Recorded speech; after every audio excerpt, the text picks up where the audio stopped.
posible que un hongo controle una hormiga? ¿Es acaso el Cordyceps, este famoso hongo, uno de los protagonistas de la serie y el videojuego de The Last of Us, posible infectar a un humano y zombificarlo como vemos en la serie? ¿Qué tanto de realidad y qué tanto de ficción vemos en esa serie plasmado sobre la naturaleza del Cordyceps? Quédate porque te voy a resolver todas esas dudas y capas más, y vas a descubrir que muchas veces la ciencia es más aterradora que la ficción.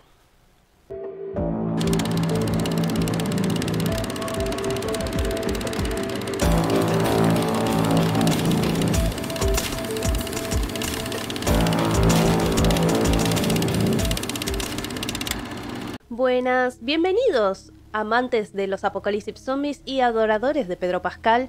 Yo soy Flor Filippini, soy doctora en ciencias aplicadas y en este video vamos a hablar un poquito sobre el Cordyceps y este tipo de hongos que se le denomina zombificantes y qué tan real es la naturaleza que sobre todo se plasma tanto en el videojuego y en la serie The Last of Us como un hongo que es capaz de controlar a su huésped para reproducirse, es decir, por fines de supervivencia.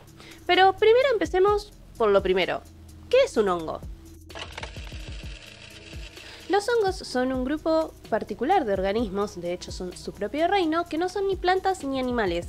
Sin embargo, comparten muchas características con los otros dos reinos. Por ejemplo, producen celulosa como las plantas, pero sus paredes celulares, por ejemplo, son de quitina. La quitina es una sustancia común del reino animal.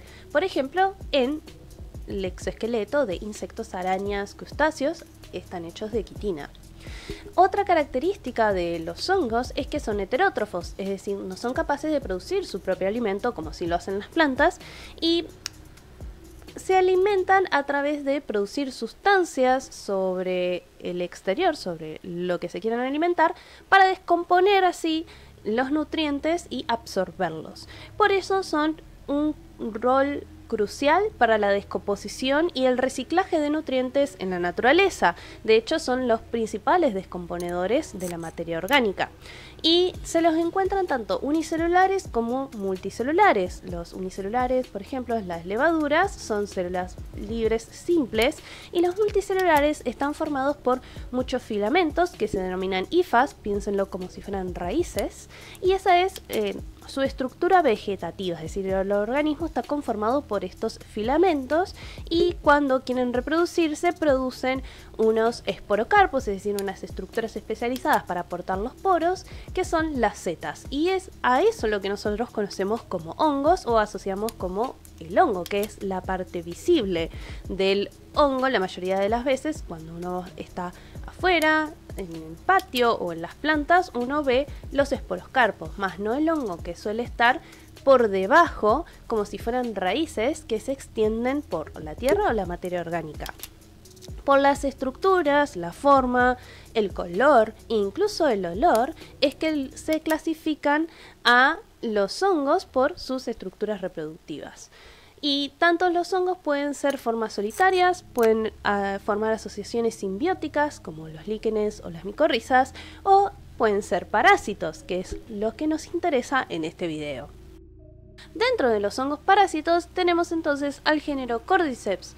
Cordyceps viene del griego cordile, que significa clava, y ceps, el sufijo ceps en latín, hace referencia a capitis o cabeza por la forma en que tiene la estructura reproductiva del Cordyceps, que es una forma de clava. Característicamente hay miles de especies, la mayoría son tropicales y subtropicales y muchas son asiáticas, y se caracterizan porque algunas especies justamente son entomopatógenas. Esto significa que son parásitas de artrópodos, es decir, artrópodos, insectos y o arañas. En particular, lo que hacen es básicamente infectar o atravesando el exoesqueleto del insecto o de la araña, extienden su red de micelio, es decir, van creciendo y alimentándose a expensas del insecto hasta que por alimentarse por completo el animal, bueno, deja este mundo, es decir, muere de la infección. Y una vez que sucede eso, es ahí donde forman su seta, es decir, empiezan a formar el esporocarpo y ahí liberan esporas que van a pasar a infectar al otro insecto o araña u otro pobrecito que pase por ahí. En particular, dentro de estos entomopatógenos hay formas que son alteradores del comportamiento. Hay un tipo particular de parásitos que se denominan alteradores del comportamiento. Y estos parásitos son capaces de básicamente controlar el sistema nervioso central o producir neuroquímicos que alteran el comportamiento del huésped, que hacen que sus acciones le sean beneficiosas al parásito, ya sea porque necesitan mayor probabilidad de transmisión, necesitan sobrevivir, o sea, aumentan la probabilidad de supervivencia del mismo parásito, o su deposición en algún otro ambiente. Por ejemplo, hay parásitos que pasan de ser parásitos a un medio acuático. Este tipo de especialización en el parasitismo no es única del Cordyceps y se da en otros tipos de parásitos, en bacterias, en virus, en gusanos y, bueno, hongos. Uno de los alteradores de comportamiento más conocidos, por ejemplo, es el virus de la rabia. La rabia produce alteraciones en el sistema nervioso central que promueven justamente que la rabia se siga transmitiendo, generando este comportamiento agresivo y su concentración del virus en la boca, haciendo que justamente aumenten las chances de poder infectar a otro organismo con la rabia. ¿Cómo hace entonces un hongo para lograr controlar a un insecto? Y para eso les voy a explicar el caso de Ophiocordyceps unilateralis, que es justamente la inspiración del videojuego y la serie para el apocalipsis zombie. Ophiocordyceps unilateralis es uno de estos tipos de hongos especializados en la alteración del comportamiento e infección de una especie de hormiga que es Camponotus leonardi. Aunque se ha registrado que es capaz de infectar otro tipo de estas hormigas carpinteras, no tiene el éxito en el control y la zombificación de su huésped como con esta especie, haciendo una relación muy específica y muy estrecha entre especies. En particular, este tipo de hormigas, que son hormigas carpinteras, se caracterizan por vivir en el estrato arbóreo de la selva, es decir, casi siempre tienen sus nidos hechos de hojas en los estratos altos y muy rara vez visitan el suelo de la selva, y es allí donde se infectan con las esporas del hongo. Una vez que la espora se deposita sobre el exoesqueleto del insecto, esta empieza a producir una enzima que es capaz de degradar ese exoesqueleto y así infiltrarse e infectar a la hormiga.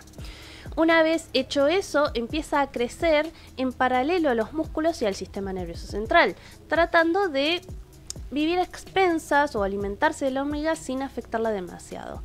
A medida que eso ocurre, es decir, empieza a crecer dentro del insecto, empieza a producir enzimas que tanto degradan e impiden la reparación muscular como también dañan las neuronas.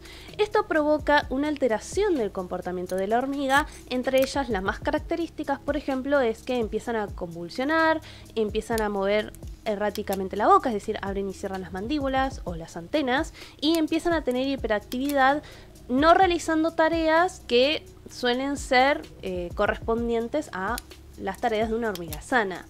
En estos comportamientos erráticos, muchas veces otras hormigas de la colonia notan que el comportamiento raro de la hormiga y lo que hacen es tomar a la hormiga y tirarla del nido, es decir, echarla, y ya sea porque fue echada por otra hormiga o porque se cae del estrato arbóreo por las convulsiones que tiene, llegan al suelo. Y ahí empieza la segunda etapa del control del hongo sobre la hormiga. Una vez que la hormiga está en el suelo, el hongo logra un control total de la hormiga, haciendo que ésta suba de vuelta a través de alguna hoja o algún arbusto y que se posicione exactamente en el revés de la hoja, tanto por la invasión de las hifas o del micelio a la musculatura de la hormiga como por la producción de enzimas, hacen que la hormiga muerda fuertemente el nervio del revés de la hoja para quedar aferrada y colgada de manera al revés.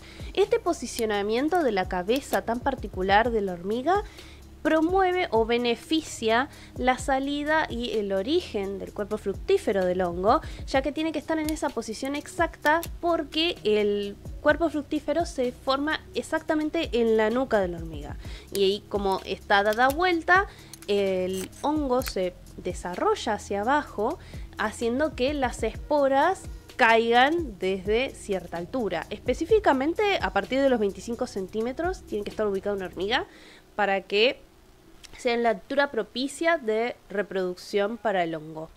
Todo este movimiento tan específico y la alteración del comportamiento es lo que derivó en su nombre de hormiga zombie a las hormigas infectadas.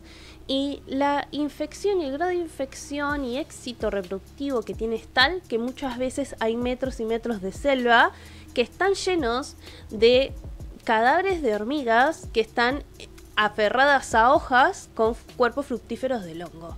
Este tipo de control del huésped es tan específico que es bastante único incluso en la naturaleza. De hecho, tengan en cuenta que la hormiga tiene que quedar en una posición específica en el revés de la hoja, mordiéndola, y sí o sí tiene que quedar la cabeza inclinada. Si no queda en esa posición exacta, el cuerpo fructífero no se desarrolla. Es decir, necesita un nivel de control del hongo que es muy particular, y de hecho se habla de que en cierta medida entra como en un cierto tipo de simbiosis el hongo con el insecto para poder controlarlo y así lograr su reproducción, lo cual es una forma única de supervivencia dentro de los parásitos.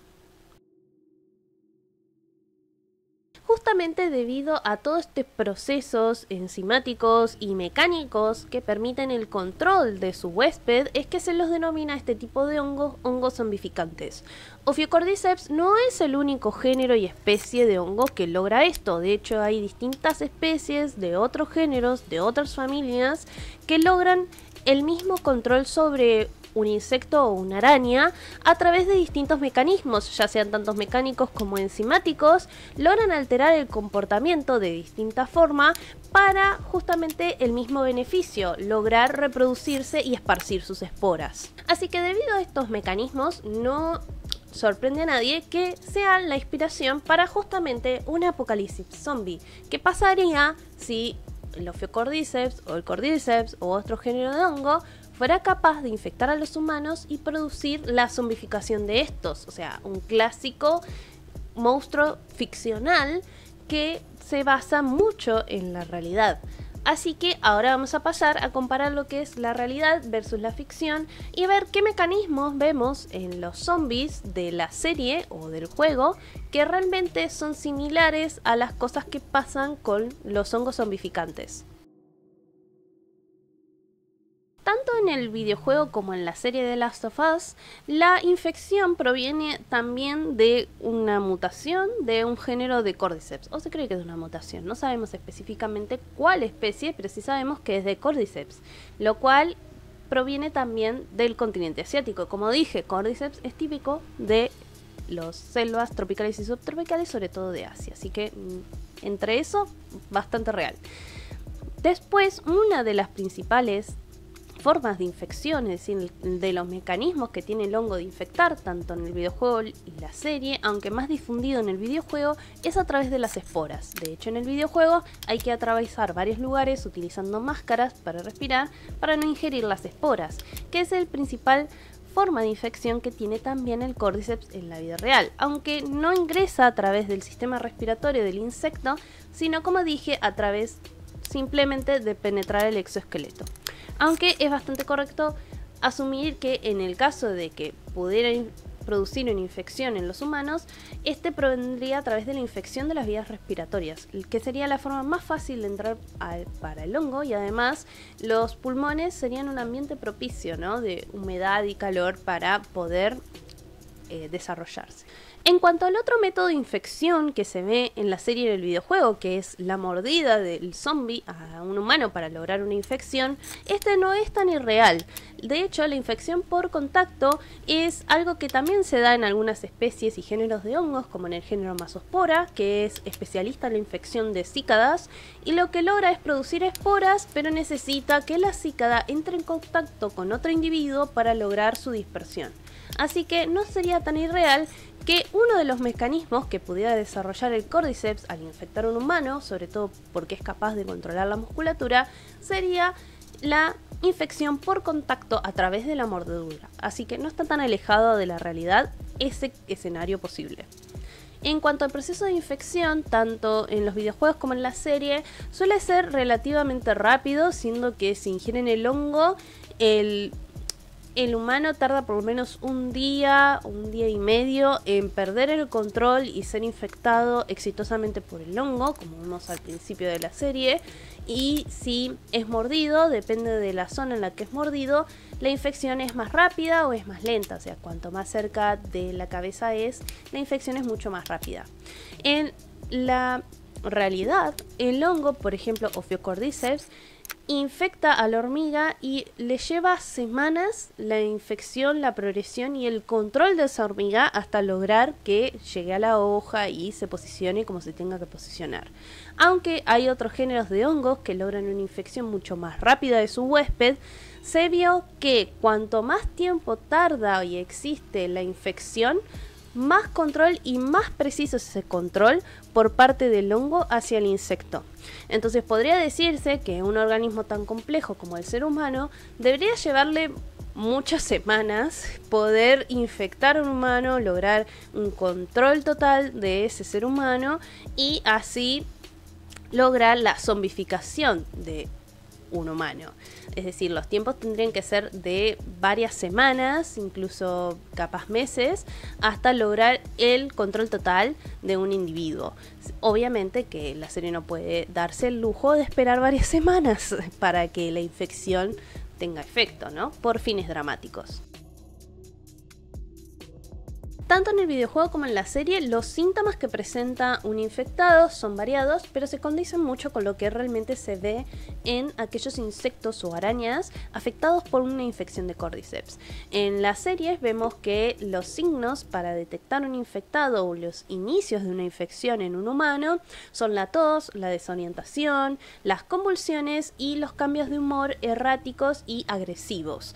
Todos estos cambios sí se dan en los insectos. Los insectos infectados tanto por Ophiocordyceps como otros hongos zombificantes empiezan a actuar de manera errática, se alejan de los nidos si son formas coloniales, empiezan a tener hiperactividad, no se alimentan, tienen convulsiones o mueven erráticamente ciertas estructuras, por ejemplo abren y cierran las alas o abren y cierran las mandíbulas, no se pueden comunicar, en el caso por ejemplo de las hormigas, no pueden comunicarse con otras hormigas y bueno, también hacen otras actividades erráticas, por ejemplo buscar la luz o buscar la sombra. También puede empezar a trepar lugares altos, lo cual capaz eso hubiera sido interesante que también lo manifestaran en la serie, ver cómo humanos empiezan a actuar más de manera errática, no solamente como zombies, sino imagínense humanos infectados trepando edificios, trepando lugares altos, oyendo lugares altos y acumulándose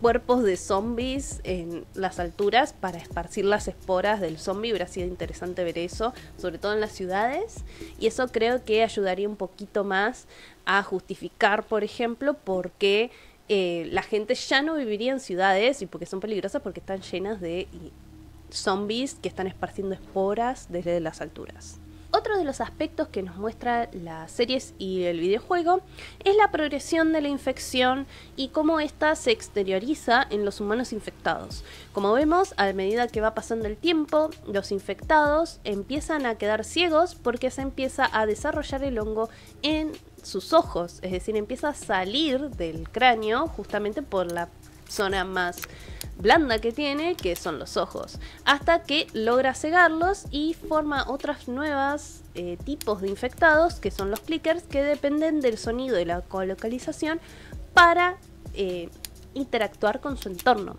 Esto también pasa en el caso de Ophiocordyceps, ya que invaden, por ejemplo, las antenas de las hormigas, impidiendo que éstas puedan comunicarse con otras hormigas o incluso con su entorno.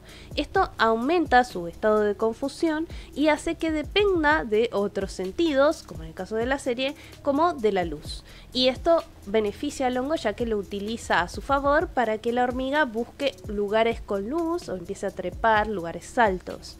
También lo que es la exteriorización de estructuras, es decir, que el hongo empiece a salir por fuera del cuerpo mientras está controlando al hospedador, también se da en la naturaleza en otros géneros de hongos. No necesariamente tiene que fallecer el individuo infectado para que recién se formen las estructuras reproductivas.